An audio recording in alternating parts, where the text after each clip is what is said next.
चैव नरोत्तमं देवीं सरस्वतीं व्यासं ततो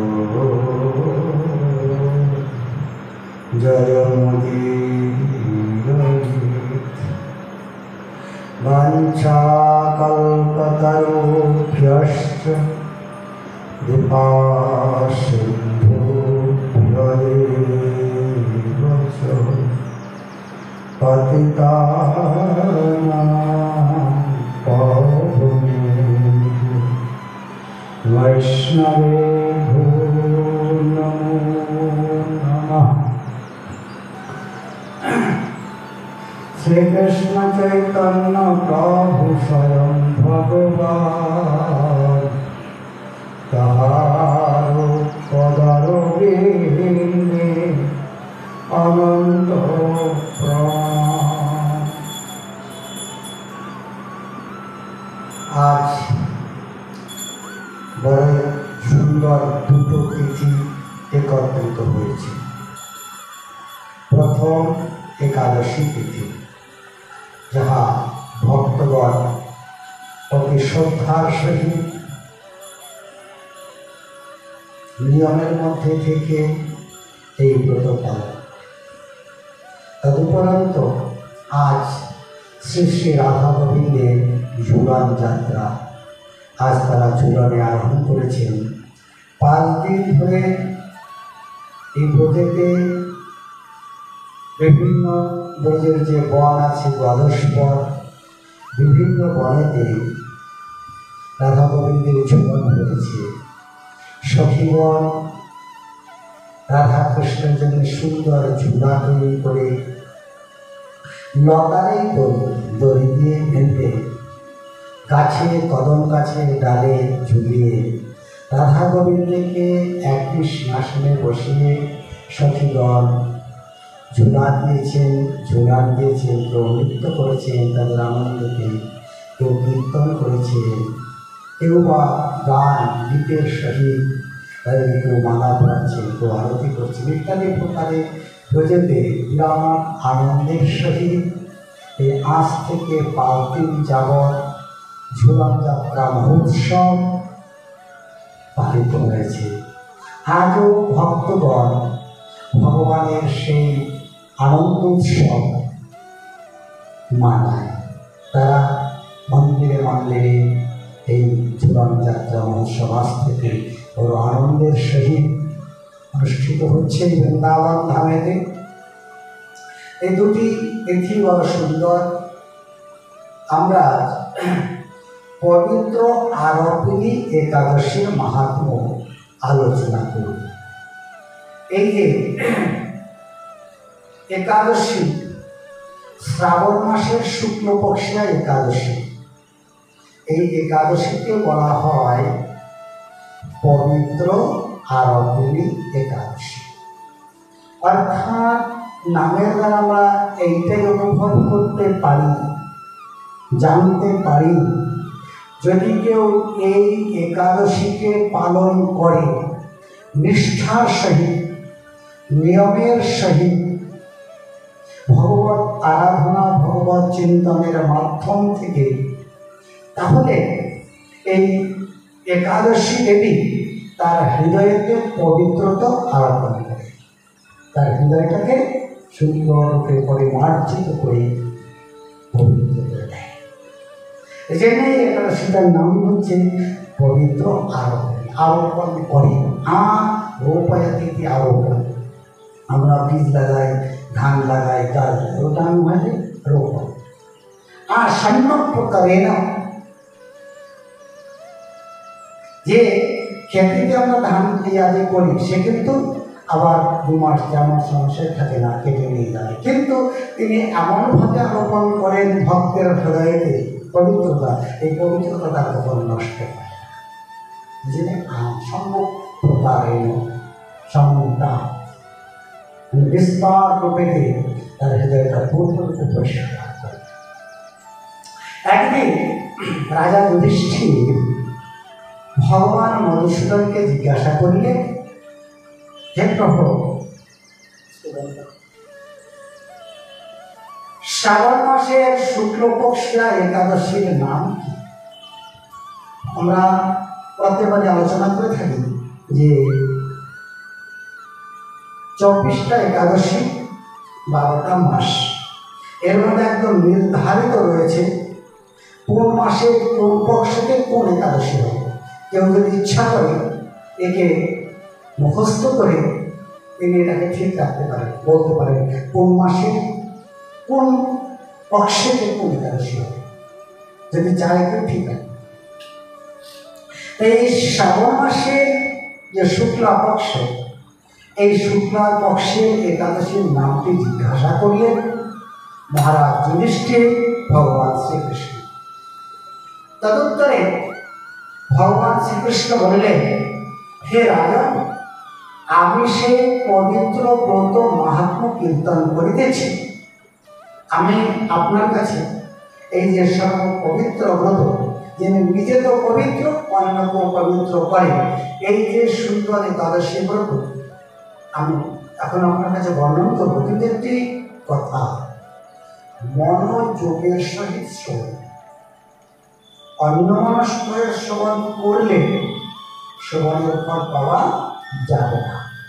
সর্বত্রই কোথাও বলছে সাবধানতায়া, সাবধান হয়ে করুন, কোথাও বলছে মনোযোগের সহিত করুন, ইত্যাদি প্রকার সব জায়গায় সাবধান করে দিয়েছে। যদি আমি শ্রবণ করছি, মন অন্য জায়গায় যায়, মনে অন্য কিছু চিন্তা করতে থাকি, তাহলে কিন্তু আমার শ্রবণটা সুষ্ঠু হবে না, আর শ্রবণের ফলও আমাকে পাওয়া যাবে না।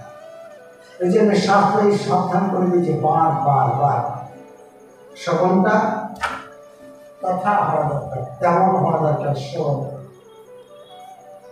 যে শ্রবণেতে আমি যদি মনোযোগের সহিত শ্রবণ করি, তাহলে আমার ওটা হৃদয়ঙ্গম হবে, ওটা থাকবে, কার্যকালে উৎপন্ন হবে, সেটা আমার সামনে এসে যাবে। আর যদি আমি অমনস্করে শ্রবণ করি, তাহলে সেটা আমার হৃদয়তে দাঁড়ানো চলে যাবে। যাহার শ্রবণ মাত্রেই বাজপেয় যজ্ঞের ফল লাভ হইল, শান্তা বন বাজপেয় সমেত গৌরের একই পদার্থ। এই একাদশী ব্রত কথা শ্রবণ করলে কি হবে? বাজপেয় যজ্ঞ করলে, কোন চক্রবর্তী সম্রাট প্রায়শ পারে না জীবনে কোনো একটা যজ্ঞ করতে পারে, তাও প্রায় শোনা যায়, রহস্যবিদরাই শোনা যায়, কোথাও কোথাও কমেন্ট করেছে, কিন্তু বাজপেয়ের কথা খুব কম শোনা। চক্রবর্তীর সম্ভব হলে তবেই তার দ্বারা সম্ভব, হলে সম্ভব না। এই মহান যজ্ঞটি, এই যজ্ঞের ফল কেবল একটা পবিত্র আরোপণী একাদশী যদি করে, নিয়মিত পালন করে, নিষ্ঠার সহিত পালন করে, তাহলে সে এই যজ্ঞের ফল লাভ করবে। পুরাকালে দ্বাপর যুগের প্রারম্ভে মাহিষ্মতিপুরে মহিজিৎ নামে একজন বিখ্যাত নৃপতি রাজ্য পালন করত। পুরাকালে দ্বাপর যুগের আরম্ভে, দ্বাপর যুগ যখন ত্রেতা যুগ চলে গেল, দ্বাপর যুগটা এলো ঠিক সেই সময় মাহিষ্মতিপুর মানে দ্বারকা, সেখানে আগে তো কৃষ্ণ বংশ ছিল। কৃষ্ণ যখন সকলকে নিয়ে চলে গেলেন, তখন যে জগতের কোন একজন বিখ্যাত লোক, সব রাজগুণে সুসম্পন্ন, ধৈর্য আদি সব কিছু জেনে শ্রুতান্বিত বেদ আদি ধ্যান করেছিলেন, প্রজাদিগকে নিজের পুত্রের মতন পালন করতেন, খুব সুন্দরভাবে রাজ্য শাসন করতেন। এই রাজাকেই ওই রাজভার একজন বিখ্যাত রাজা ছিল, রাজ্যপাল করতেন। কিন্তু দুঃখের বিষয় এই যে তাহার মানে বিন্দুমাত্র সুখ ছিল না। এত ধার্মিক রাজা ছিল, প্রজারা তাকে নিজের পিতার মতন দেখতেন, তথাপিও তার মানে কিন্তু এক বিন্দুমাত্র সুখ ছিল, কারণ তিনি অপুত্রক ছিলেন, তার কোনো পুত্রাদি ছিল না। পুত্রহীনের ইহলোক পরলোক যেন কোনো স্থানে সুখ নেই। কেন যতদিন পুত্রহীন থাকে এই জগতে তারা থাকে নিন্দা করে, এটা আটকে।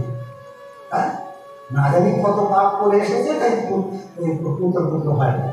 আটকে মুখ দেখলে যাত্রা সামনে কেউ যায় না। কোনোদিন যাত্রাটা যদি দেখা হয়ে যায় তাহলে অনেকে যাত্রা তো নষ্টই করে যায়। আরে আজকে এই যাত্রা মুখ দেখে যাত্রা করলাম, আজ কি হবে ভগবান, কাজ সফল হয় না, এটা শোনা যায়। সত্য কি মিথ্যা জানি শোনা যায়। তাই এই জগতের লোকের কাছে সে নিন্দা পরলোক যাহারা আমাদের পিতৃপুরুষগণ, পিতৃপতি যাহারা আছে, পিতৃলোকটা সুখের লোক না। লোক মানে করে সুখের মোটেই না, ওটাই জঙ্গলের একটা প্রকোষ্ঠ। পিতৃলোকের রাজা হচ্ছে যমরাজ, ওখানে তারা থাকে। তারা ওখান থেকে উদ্ধার হয়ে স্বর্গ যেতে পারে না, বৈকুণ্ঠের নয়, ওখানেই তারা থাকে। ওখানে কিছু খাওয়া দাওয়া নেই। এইখানে তার বংশজগণ, পুত্রাদিগণ যে জল দান করে, পিণ্ড দান করে, অন্নদান করে, সেইগুলি তারা পায়। জ্বালানি করে, জল দান করে, এইটা পিতৃপক্ষে দিতে হয় তাদেরকে জল দিতে হয়। এটা পুত্রদের নিয়ম। কেননা তারা সেখানে থেকে ওই জলটা পেয়ে তারা করতে হয়। তারা তাকিয়ে থাকে যে আমার বংশের কোনজন যে আমাকে একটু জল দেয়। কিন্তু যারা অপুত্রাক্ষ তারা যখন জল দেয় তখন তাদের হাতে জলটা নিয়ে যারা কাঁদতে থাকে, বলে হায় এর তো পুত্র আদি নাই, এর তো এই যে কদিন আছে শেষ হয়ে যাবে, তারপর তারা আমরা পাবো না, আর তো আমাদের জল দেওয়ার কেউ থাকবে না, একটু জলবন্ধ দেওয়ার আমাদের কেউ থাকবে না। তাই তাদের হচ্ছে যে গলা প্রশ্ন হয়ে তাদের চোখে কোনো ওইটাই প্রশ্ন হয়ে যায়, তারা ওই জল তারা পাবে যদি পুত্রাদি না হয়। এই জন্য বলছে সেখানেও সুখ নাই, এখানেও নেই সেখানেও নেই। তাদের দুইটারে কোনো জায়গায় সুখ, কেন তার পিতৃপুরুষ সব অসন্তুষ্ট। এই চিন্তা করিতে করিতে বহুদিন অতীত হল। এই দুশ্চিন্তা সর্বক্ষণ তার মনের মধ্যে ভিতরে রয়েছে। বাইরে রাস্তা জানি সব কিছু সুষ্ঠু করছে, কিন্তু ভিতরে দুশ্চিন্তাটি সর্ব। তবুও তাহার পুত্র সন্তান জন্মিল না। রাজা নিজেকে অতিশয় বয়োবৃদ্ধ জানিয়া চিন্তান্বিত হইলে, যে এখন আমার ধীরে ধীরে ধীরে ধীরে বয়স হয়ে গিয়েছে, আর পুত্রাদি উৎপাদনের সময় আর নেই, সময়ও চলে গিয়েছে, আর তো পুত্র আমি প্রাপ্ত হব। তাই মনেতে দিন দিন চিন্তাটা আরো বাড়তেই থাকে। এবং প্রজাগণের সম্মুখে দিয়া বলিতে লাগিলেন, হে প্রজাবৃন্দ, তোমরা শ্রবণ করো, আমি এই জন্মে জ্ঞাতসারে কোনো পাপ কার্য করি না। এই জন্য তো করি না, আমার যতটুকু জ্ঞান আছে এই জ্ঞানের মধ্যে আমি কোনো পাপ করি না। আচ্ছা আমরা তো সব সাধু দিয়েছি না? আচ্ছা আমরা এই কথাটা বলতে পারবো, নিজের বুকে নিজে হাত দিয়ে বলতে পারবো যে এই জন্য আমরা কোনো পাপ করবো?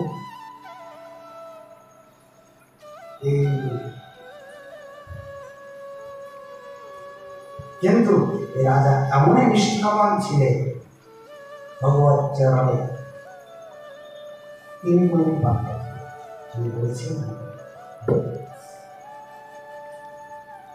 কিন্তু অন্যায়ভাবে আমার রাজকোষ বর্ধিত করি, লোক নিজের রাজকোষ বাড়াবার জন্য অনেক প্রজাদের প্রতি পীড়ন করে কর্মে রাজকোষ করে, অন্য রাজাকে আক্রমণ করে তাদেরকে পরাস্ত করে তাদের সম্পত্তি নিয়ে এসে রাষ্ট্র করে বলে আমি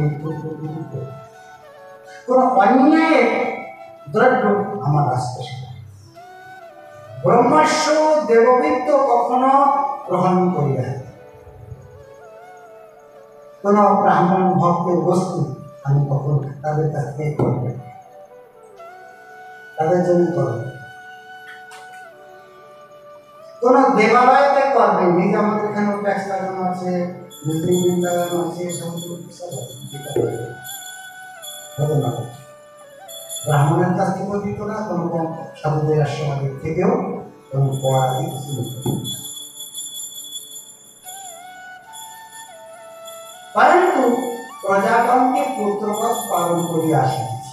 আর প্রজাগণের মধ্যে আমার সর্বদা নিজের ছেলের মতন বৎসল ভাবেতে তাদেরকে আমি লালন পালন করে এসেছি। ধর্মাচরণ দ্বারা মহিতে জয়লাভ করিয়াছি। আমি যে যুদ্ধে এখানে জয় করেছি সব কিন্তু ধর্ম আছে, অধর্মের আমি আশ্রয় বিন্দুমাত্র নেই। সব জায়গায় ধর্মমূলক কাজ দিয়ে করেছি। দুষ্টকে যথাবিধি দণ্ড দিয়াছি, শিষ্টগণকে বিধিবৎ পূজিত হইয়াছে। যারা শিষ্ট সাধু ভদ্র যারা, তাদেরকে সর্বদা আমি সম্মান করেছি। এবং দেশের পাত্রকে কদাপি অসুবাদ করিলে, যে দেশের পাত্র, দেশ মানে হিংসার পাত্র, তার প্রতি আমি হিংসা করি, হিংসার পাত্র তথাপি তার প্রতি আমি হিংসা করি। এই প্রকার ধর্ম নিয়ে আমি চলেছি। দেখি হেতৃত্বঙ্গন এই প্রকার ধর্মপথ অবলম্বন করিয়াও কেন আমার বিয়ে পুত্রে জন্মিল না, তাহা আপনারা কৃপাপূর্বক অনুসন্ধান করবেন। আমি এত ধর্ম মার্গের থেকে সবকিছু ধর্ম অনুষ্ঠান করে আমার একটা পুত্র সন্তান লাভ করবে। এর কারণ কি? হে পণ্ডিতগণ, হে ব্রাহ্মণগণ, আপনারা অনুসন্ধান করেন। নরপতির এই সকল বাক্য শ্রবণ করিয়া ব্রাহ্মণগণ প্রজা ও পুরোহিত সহ বনে গমন করিলেন। বনমধ্যে ঋষি সেবিত আশ্রমসমূহ দর্শন করিতে করিতে তাহারা জনৈক মুনিবরের সন্ধান পাইলেন। তিনি দীর্ঘায়ু, নিরোগ, জিতক্রোধ, জিতাত্মা, নিরাহার ও নিরালস ভাবে ঘোর তপস্যাময়। এই ঋষির বিশেষণগুলি দিয়েছে। তিনি দীর্ঘায়ু, কেউ জানে না কতদিন ধরে আসিস, আয়ু কতটা কেউ জানে আছে, তো আসি আছে, দেখেই চলছিল। 2 পুরুষ 3 পুরুষ ওখানে বসে সাধনা করছে, দেখে চলে আসছে দেখে। অথচ বৃদ্ধ হয়, বৃদ্ধ অবস্থাতে রোগা দিয়ে কিচ্ছু একদম 8-10 বছর ছেলেদের মতো নীরব। তার মধ্যে ক্রোধের কোনো লেশ মাত্র, জিত ক্রোধ, ক্রোধের কোনো লেশ মাত্র, কেন সে জিতাত্মা, জিতে সব ইন্দ্রিয়কে নিজের বশে করে দিয়েছে। সব ইন্দ্রিয় রাগ করতে পারে, নিজের বশে করতে পারে, লোভ করতে পারে, লোকটাও নিজের বসে দিয়েছে। আশ্চর্য, মানে কিছু খায়, কিছু খায় নাকি জায়গা থেকে দেখে এসছে, সব কখনো কিছু খেতে তাকে দিলেও তো, কিন্তু নিরালম্ব ভাবে কোনো আশ্রয় নাই, কোনো কুটিয়া একটা কাছে কিছু বসে আছে, তো বসে গেছে, কোনো অবলম্বন তার, কেউ কোনো ভিক্ষা নিয়ে যায়, কিছু করে না। এই জন্য সে গভীর জঙ্গলে যেন পুরস্কার কাছে যেতেই না করে।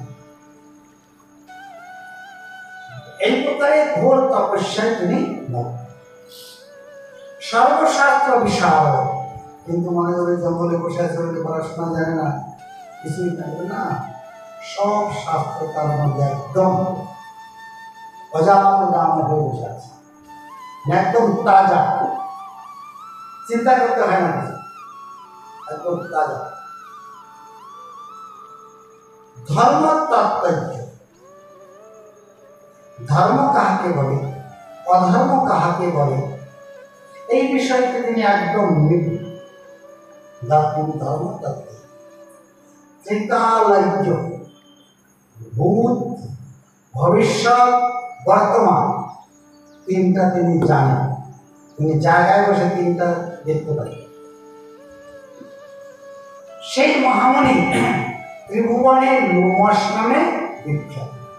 এর নাম হচ্ছে লোমশ ঋষি। সমস্ত গায়ের লোক এক এক কল্প গত হইলে তাহার এক একটি লোক পতিত হয়। একটা কল্প চলে গেল, ব্রহ্মার একটা দিন চলে গেল, তবেই তার গায়ে একটা লোক খুশি একদিনে। আর এই প্রকার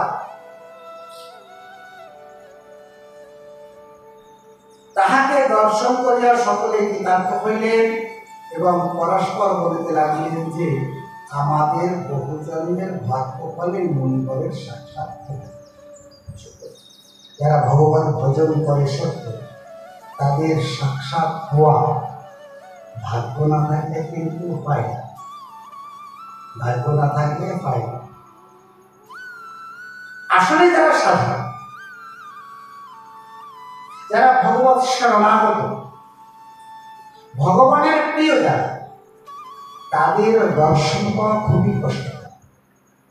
আমাদের মতো মানুষ তাদের দর্শন করতে পারবে না। আমাদের চোখের সামনেই আসবে, আমাদের সামনে আসবে যারা ইউটিউবে, মোবাইলে, টিভিতে আসে তারা। আমরা মোবাইলে, টিভিতে খুব প্রচার যারা হয় মনে করি আমরা এই সাধু।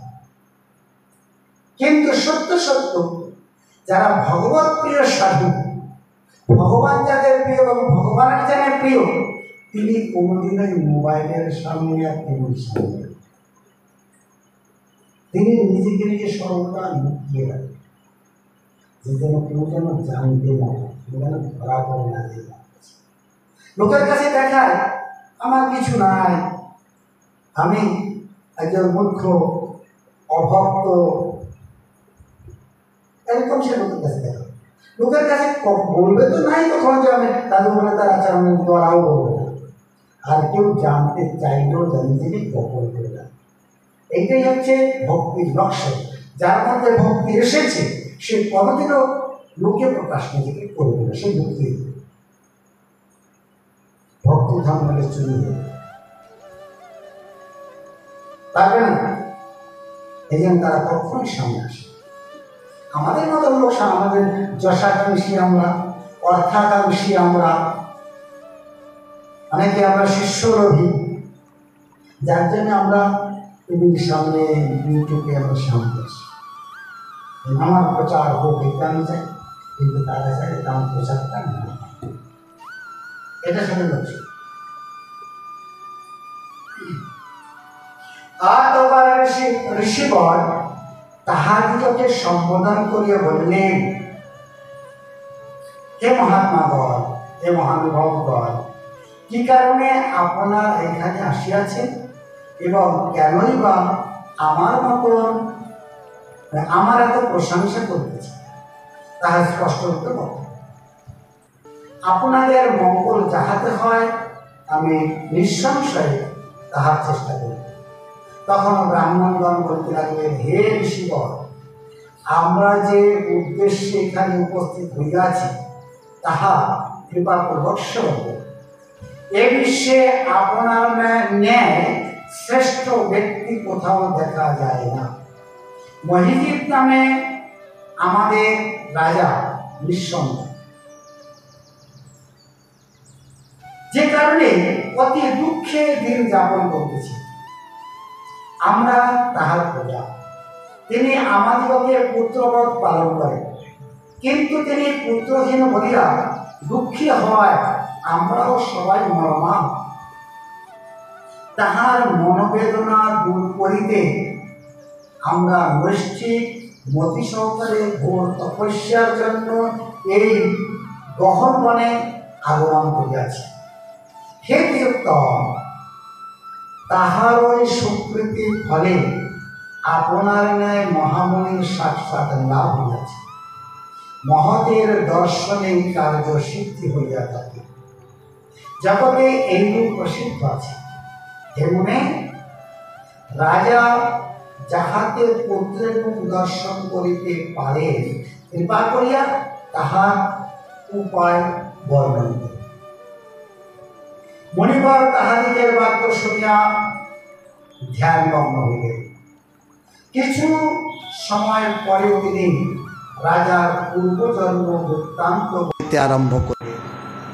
এই রাজা পূর্বজন্মে ধনহীন নৃপোষক বৈশ্য ছিলেন।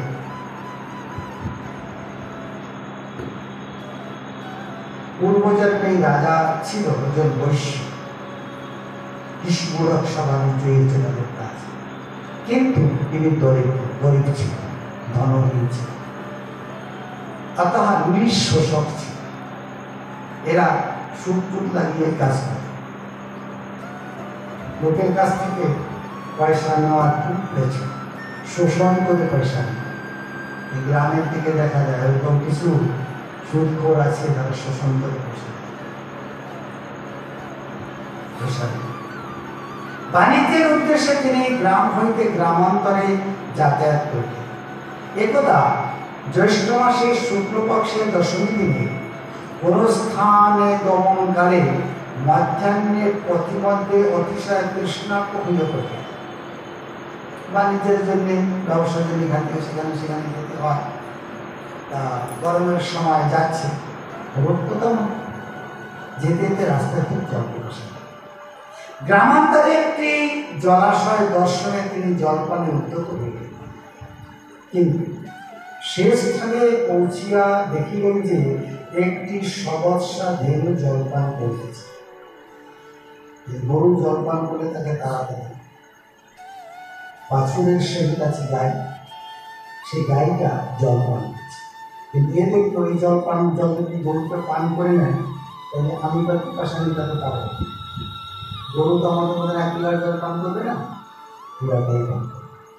তাহলে আমার পান করা হবে না, আমি পিপাসা।